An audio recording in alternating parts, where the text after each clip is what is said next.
Today we're going to be installing the EVE-NG platform on a Digital Ocean Droplet.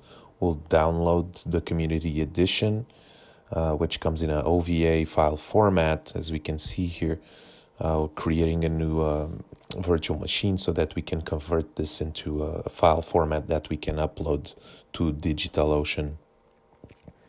So we'll be importing this virtual disk image.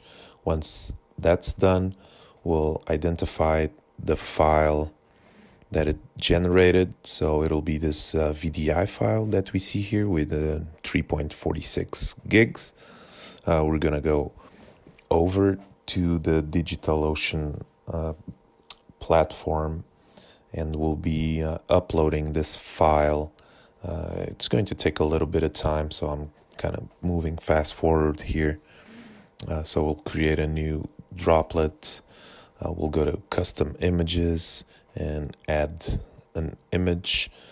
It'll take about 20 to 30 minutes to upload. So we'll pick our VDI file and hit upload. Once this upload is completed, we'll select the distribution. We'll go with Ubuntu. Just pick any location closest to you, I guess, and then hit upload. Once this is done, we're going to start our droplet. So we'll select this basic setup, and we're going to have to add our SSH keys. So we'll go to our command line, and so here we're going to run the command ssh-config,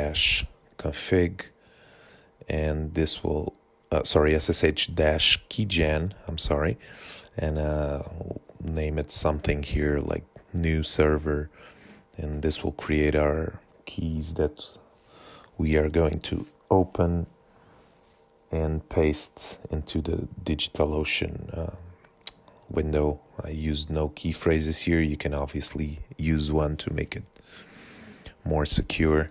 So I'm going to open it with a text edit. Just select all, copy, and paste it here. Just give it a name, new server, for example, and add SSH key. So right now we're ready to create our droplet. And this will take a couple of minutes. And once it's done, we can see our public IP address. So I'm going to copy this, paste it into a new window, and we're ready to log in. Admin and Eve, those are the standard. That's it.